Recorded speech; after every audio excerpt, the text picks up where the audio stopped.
And for more, I'm happy to welcome CTV's host of Question Period, Evan Solomon, into the studio. Nice to see you in person. Great to be here. Yeah. Okay, so let's talk about what we can expect over the weekend. What are you anticipating? This is all about math and momentum. No one's got momentum. This has been the craziest thing. Neither the Liberals or the Conservatives can break out of that 32, 33%. They don't have the momentum to get to the majority, that number of 170, and that's the math. So what they're doing is they're trying to shore up where they're going to get votes. You're probably going to see people like Justin Trudeau in battleground ridings in Ontario, like Milton, right, where Lisa Raitt, the former deputy leader, is facing off against star Liberal candidate Adam Van Koeverden. He's going to show up there because they want those battlegrounds. Places like Trois-Rivières in Quebec, they're going to show up to places like that. Quebec and Ontario are going to be absolutely critical because without those provinces, neither of them have a shot at a majority or even a strong minority. And then, of course, it's out to BC. And BC, Jen, that is just so critical because, you know, maybe Ontario and Quebec decide who's going to be the minority, but BC will decide the margin of that minority and then maybe who gets the first shot to be the government. Is the rise of the Bloc, is that the story of this campaign, Evan? There's sort of three stories. That would be one of the big ones. Nobody really predicted it. They have 10 seats. And, you know, look, Quebec is the province of political resurrections. I mean, this is Lazarus-like.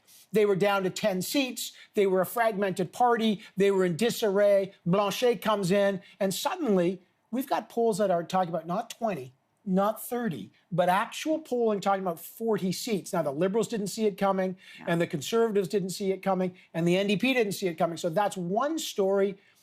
Of course, the other story, Jagmeet Singh, overperformed, low expectations. He's done well. And then, of course, neither the Liberals and the Conservatives locked in their little bubble of 32, 33%.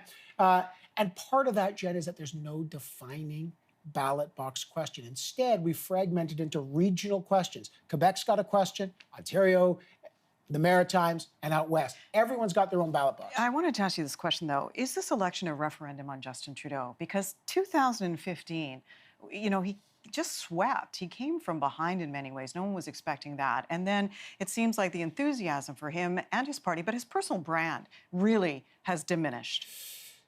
Nick Nanos, the pollster, likes to say, when the election is about you, you're in trouble.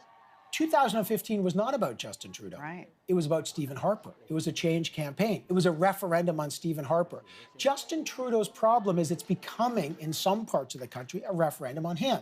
And he became Liberal policy incarnate, right? So instead of focusing on policy, everyone focused on the personality of Justin Trudeau. And but when he made it about Justin Trudeau. That's right. Yeah. They decided we're going to make him personify us. And so when he got dinged on ethics scandals, everything he did wrong, it really hurt the party. And conversely, is this an indictment on Andrew Scheer's leadership and that he hasn't been able to capitalize? I wouldn't say it's an indictment yet because Mr. Scheer came in. If you talk to Conservatives 8 months ago, they thought, you know what? There's going to be another term. He's just got to do well. But this is a two-term process. All of a sudden, in about the last 3-4 months, they thought, we've got a real shot at this. If Andrew Scheer can either get a minority government or hold Justin Trudeau to a thin minority, he can stick around. So that would be a victory for the Conservatives. The problem for him is the expectations have been so high since the SNC scandal that, as you say, suddenly it's like, wait a second, should this guy be winning? But it is tough to unseat a majority government. Think back to 1972, Pierre Trudeau, razor-thin minority, and people don't even remember who Robert Stanfield was, but he was almost the prime minister by 2 seats. Great to have you in studio. Appreciate your insight as always. Okay.